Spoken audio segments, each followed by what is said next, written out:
Bonjour, bonsoir tout le monde. Il s'agit aujourd'hui de vous présenter l'avant-dernier cours du programme arrêté pour cette année. Ce sera donc des notions en chimie organométallique.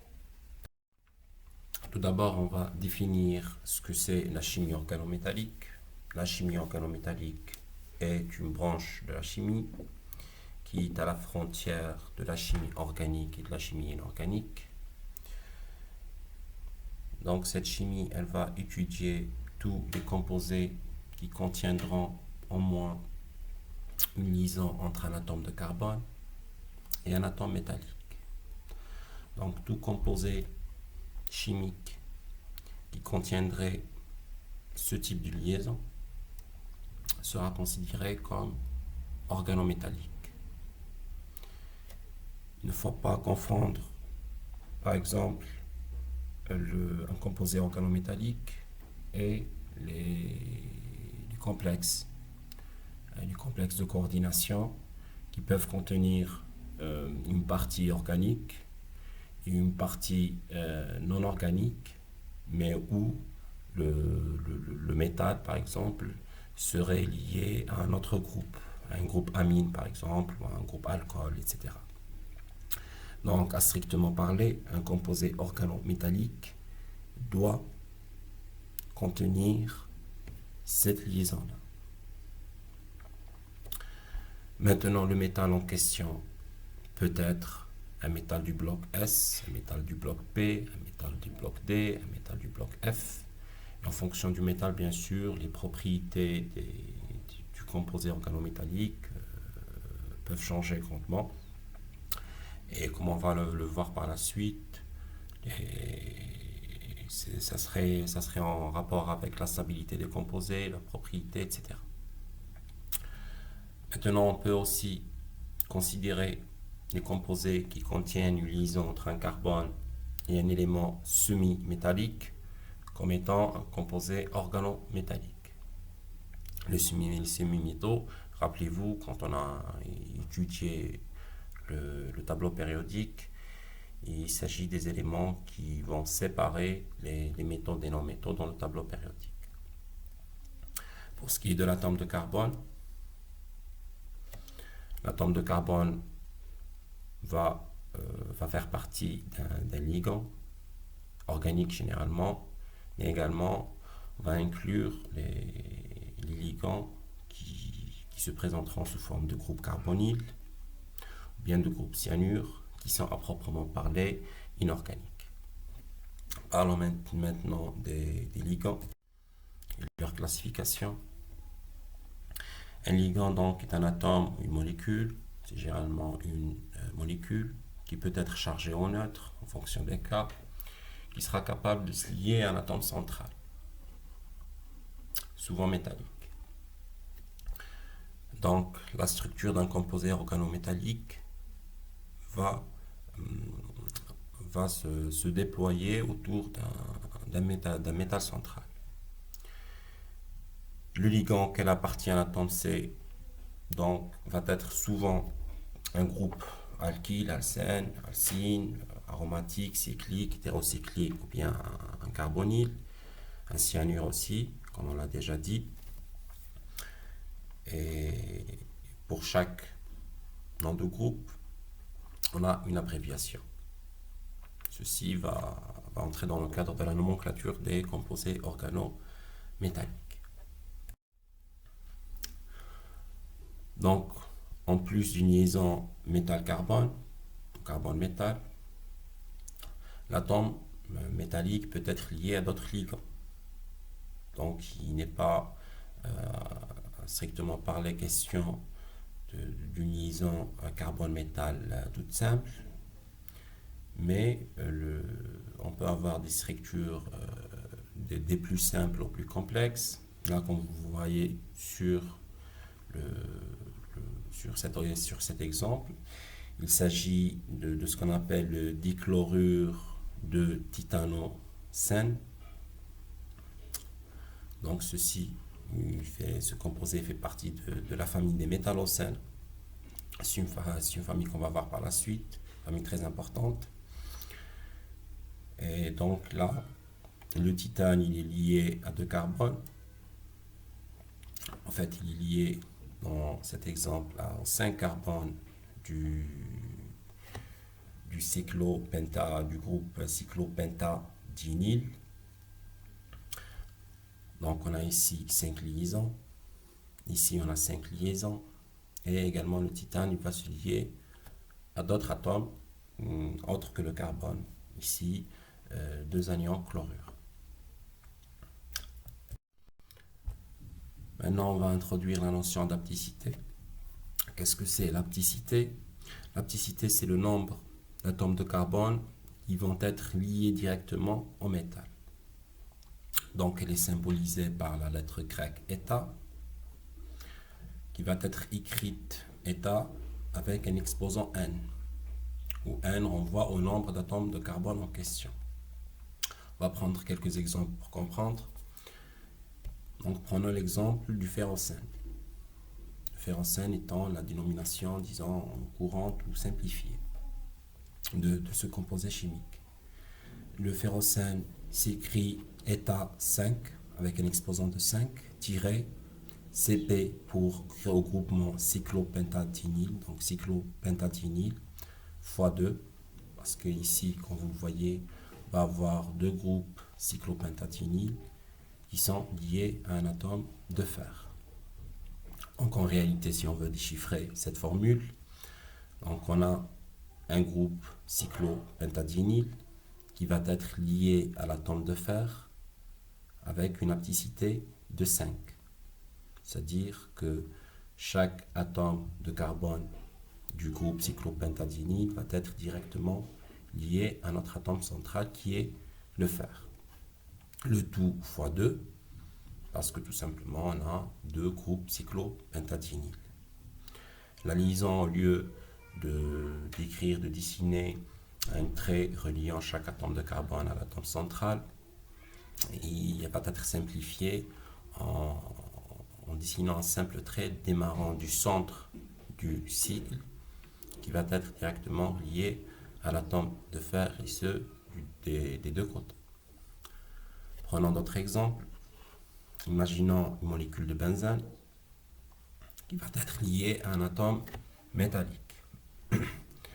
Cette molécule de benzène peut être liée à l'atome métallique par 2 atomes de carbone. Et là, donc, on va écrire eta 2. Donc, on a une hapticité de 2. Et on l'écrira diaptobenzène de tel métal. Le métal soit du fer, du titane, etc. Le deuxième exemple, on a 4 atomes de carbone qui vont être liés directement à notre atome métallique. Et on va écrire tétraaptobenzène de tel métal. Dernier exemple, on a les 6 atomes du groupe benzène qui sont liés à l'atome métallique. On va donc écrire hexaaptobenzène de tel métal. Et là, je vous demande d'observer un petit peu comment la formule, comment la structure va être dessinée, écrite. Donc pour le premier exemple, on a les 2 atomes de carbone qui sont reliés directement au métal. Donc le trait va être pile au milieu de la liaison carbone-carbone. Pour le deuxième exemple, on a les 4 atomes de carbone qui sont directement liés au métal. Donc on va dessiner un demi-cercle, un arc de cercle. Donc il va en quelque sorte relier les 4 atomes de carbone avec le trait démarrant bien au centre. Pour les 6 atomes de carbone qui sont liés à l'atome métallique, on va, comme on l'a déjà expliqué pour le composé, le cyclopentadienyl, le dicyclopentadienyl de fer, ou le ferrocène. Donc le trait va démarrer du centre du cercle qui va être tout simplement relié à l'atome métallique. Tout ceci, bien sûr, entre dans le cadre de la nomenclature des composés organométalliques, qui est très vaste, très diversifiée aussi. Et fonction bien sûr de la complexité des composés en question.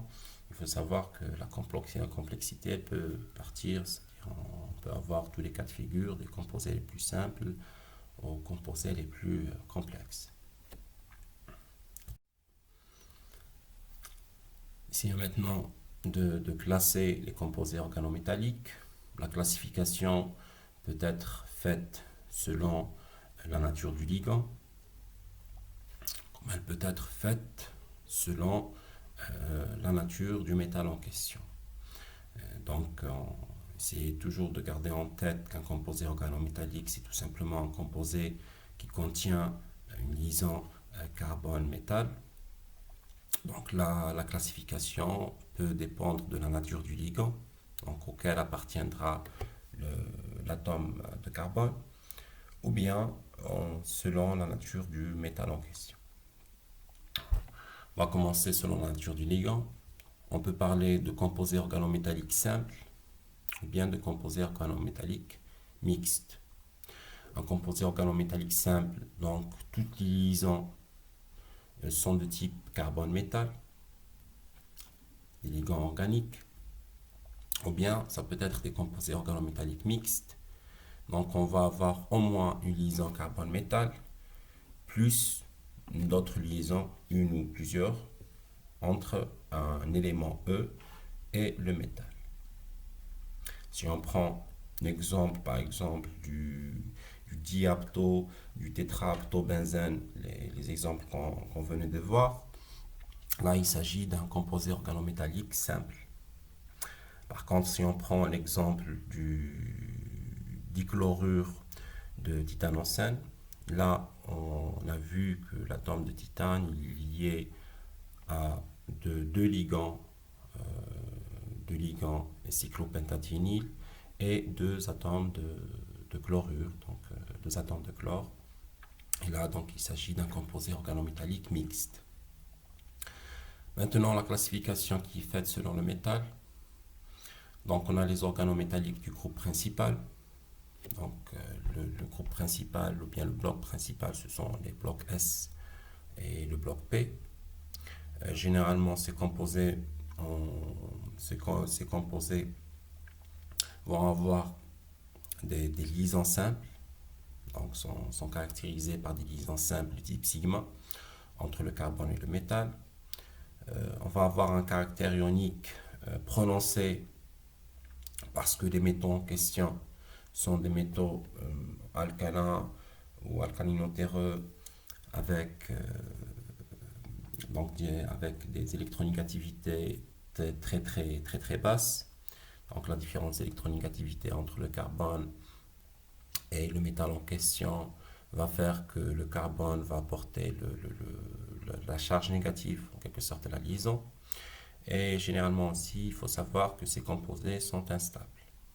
Chimiquement parlant, ce sont des composés instables et d'une manière générale, dans un processus de synthèse, il va s'agir de composés de transition, c'est-à-dire que des composés transitoires pour obtenir un produit final qui est plus stable. Maintenant, parlant des organométalliques de transition, et là par terme de transition, on va parler des métaux de transition, ou bien les métaux du bloc D. Ici, on va avoir des liaisons bien sûr simples et des liaisons de coordination de type pi. Là, le caractère covalent de la liaison il est beaucoup plus prononcé en raison de l'électronégativité relativement élevée des métaux du bloc D. Et ça va être bien sûr des composés stables.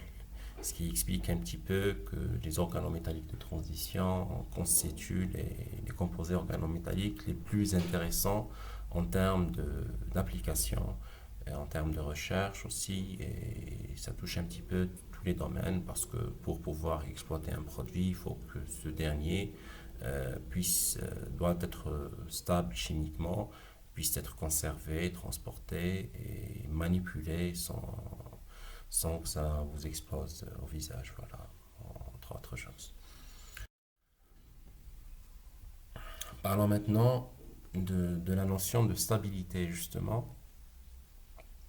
Et on va essayer un petit peu de détailler la nature de la liaison entre le métal et le ligand, entre le métal et l'atome de carbone et le ligand auquel appartient cet atome de carbone.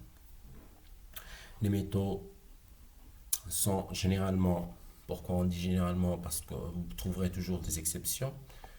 La chimie, est un univers très riche et parfois étonnant. Donc on va être prudent en soulignant le terme généralement. Donc les métaux vont jouer en général le rôle d'accepteur d'électrons, et ceci n'a rien d'étonnant en soi. Les ligands vont jouer le rôle de donneur d'électrons, et les liaisons vont être plus ou moins polaires, en fonction bien sûr de l'électronégativité du métal. Donc les métaux qui vont jouer le rôle d'accepteur d'électrons, parce que tout simplement ils vont être chargés positivement, et les ligands vont jouer le rôle de donneur d'électrons, et tout simplement parce qu'ils sont chargés négativement. Donc la liaison entre le carbone et le métal peut être au moins une liaison sigma. Ceci donc est une condition sine qua non pour qu'on puisse parler d'un composé organométallique. Ça peut être une liaison covalente au sens classique. Par exemple ici, un groupe méthyle avec un métal qui sont reliés par un atome de carbone. Et ça peut également être une liaison covalente de coordination, bien d'où le doublet du ligand. Si on prend le groupe carbonyle va être lié au métal, non pas par une simple liaison de coordination, par une simple liaison sigma, mais plutôt par une liaison de coordination des deux atomes, des deux électrons, du doublet du carbone avec le métal.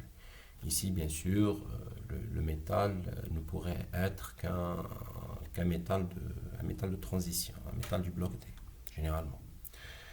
Donc, une liaison pi entre un doublet libre du ligand et l'orbital vacante du métal, si on veut exprimer les choses autrement. Maintenant, des liaisons métal-métal sont également possibles. Si on prend l'exemple du dimère, donc on a deux parties qui vont être reliées. Donc, on va parler de dimère du cyclopentadienyl dicarbonyl de fer. Donc, dimère du cyclopentadienyl dicarbonyl de fer. Donc, on a deux parties qui vont être reliées, et chaque partie appelée cyclopentadienyl de dicarbonyl de fer vont être reliées les deux par une liaison entre les deux atomes métalliques. Parlons maintenant de la stabilité des composés organométalliques. Là où ce que vous avez vu jusque-là, on essaie un petit peu d'appliquer la règle de l'octet. Donc, pour qu'un composé soit stable, il faut que chaque atome formant ce composé ou bien formant cette molécule doit être entouré de 8 électrons. Donc, la règle de l'octet, qui est une règle et non pas une loi absolue. Ça, on tient à le préciser. Pour les composés organométalliques, on va parler de la règle des 18 électrons. Pourquoi 18 électrons? Comme vous pouvez le deviner déjà, parce que la majorité des molécules que vous avez vues donc, vont inclure les éléments du bloc S et les éléments du bloc P. Prenez un petit peu toutes les molécules organiques, les composés chimiques inorganiques simples, les sels, les acides, etc. Dans tous ces composés, les atomes constituants vont être des atomes du bloc S ou du bloc P. Donc on n'est pas vraiment familiarisé par les composés chimiques qui incluent les éléments du bloc D. Donc, la couche de valence d'un métal de transition elle peut contenir jusqu'à 18 électrons qui vont être répartis entre 2 électrons d'une orbitale S, 6 électrons d'une orbitale P et 10 électrons d'une orbitale D. Donc on va avoir au total 18 électrons autour du métal et c'est ce qui va permettre de stabiliser toute la structure. Pour rappel, le métal va être donc le métal central et toute la structure, les ligands ou bien les autres groupes qui peuvent être organiques ou non, qui vont entourer le métal, donc vont s'organiser autour de ce métal central pour que toute la structure, tout l'édifice, pour qu'il puisse être stable. Donc on va appliquer la règle des 18 électrons. Il faut que le métal en question soit entouré de 18 électrons répartis 2 électrons S, 6 électrons P et 10 électrons D. Bien sûr, puisqu'il s'agit d'une règle, il va y avoir une violation de cette règle et on va assister, on peut voir certains composés organométalliques qui vont se stabiliser avec 16 électrons, avec 20 électrons, etc. En fonction des cas, les deux principaux facteurs qui vont influencer cette stabilité vont être la taille du métal et la taille du ligand. Si vous avez un métal de petite taille et des ligands qui sont volumineux, la stabilisation ne va pas se faire en fonction de la règle des 18 électrons parce que les ligands seront trop volumineux pour qu'ils puissent se stabiliser autour du métal et vice versa, c'est-à-dire si on a un métal qui est très très volumineux et des ligands qui sont de petite taille, des groupes méthyl par exemple, des groupes carbonyles, donc on peut la structure organométallique va nécessiter un plus grand nombre de ligands pour stabiliser, donc ils pourront s'entourer autour du métal avec une taille qui est assez élevée. Donc ce qu'il faut retenir, c'est qu'il s'agit tout simplement d'une règle, que ça peut marcher dans un grand nombre de cas, mais il n'est pas du tout étonnant de trouver, c'est-à-dire des exceptions à cette règle. Maintenant, comment peut-on savoir si un composé organométallique est stable ou non, ou bien est-ce que la règle des 18 électrons s'applique à un tel ou tel composé. Donc il va falloir compter les électrons qui vont entourer l'atome métallique. Pour ce faire, on peut appliquer deux modèles. On a deux manières de faire. On a le modèle covalent ou bien le modèle ionique. Les deux modèles sont relativement équivalents. Toutefois, le modèle ionique est plus utilisé.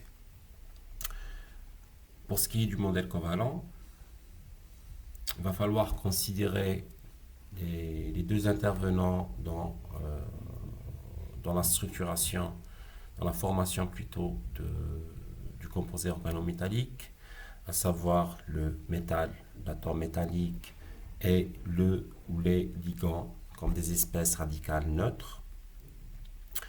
Pour le modèle ionique, on va considérer et le métal et le ou les ligands comme des espèces ioniques, tout simplement. Prenons l'exemple du dicyclopentadienyl de fer. Donc le dicyclopentadienyl de fer va être formé par un atome de fer et de deux groupes de ligands cyclopentadienyl. Les deux groupes, les deux ligands cyclopentadienyl, donc à la base, ils sont faits de cyclopentadiène. Le cyclopentadiène s'écrit C5H6. Donc ce groupe, donc il va libérer un atome d'hydrogène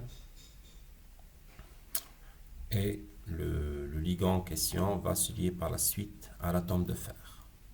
On a dit que l'atome métallique est généralement un accepteur d'électrons et que le ligand est généralement un donneur, il va jouer le rôle de donneur d'électrons. On va donc considérer toutes ces espèces comme étant des espèces radicales neutres. Le C5H5 avec un électron célibataire et un hydrogène monoatomique. Regardons ce tableau. Donc le fer qui va être pris en sandwich entre deux groupes cyclopentadienyl. Pour le groupe cyclopentadienyl, il est entouré de 5 électrons. Le deuxième également de 5 électrons. Et l'atome central de fer, donc il est entouré de 8 électrons. Si on fait la somme, donc on a 5 électrons ici, 8 électrons, donc 6 électrons D et 2 électrons S, et 5 autres électrons du deuxième groupe cyclopentadienyl, et au total on va avoir 18 électrons. Pour le modèle ionique, donc on va considérer et le métal et les ligands comme des espèces ioniques. Le cyclopentadien, donc, il va donc libérer un proton. Il va libérer un proton, donnant le ligand C5H5- et le proton H+. Le C5H5- va se lier à un atome de fer qu'on va considérer comme étant une espèce ionique. Donc ça va être un cation de fer ferreux. Et le fer ferreux, il a la formule qui suit. Donc le 3D6. La couche de valence, elle est de 3D6. On a donc 6 électrons D. Si on fait la somme, donc le ligand, plutôt ça va être l'anion C5H5-, donc il va y avoir 6 électrons, et 5 électrons de l'espèce neutre, bien radicale, plus le sixième électron, donc le moins ici, qui vont s'ajouter aux 6 électrons du cation Fe2+, et les 6 autres électrons du deuxième ligand cyclopentadienyl. Et au total, on va également avoir 18 électrons.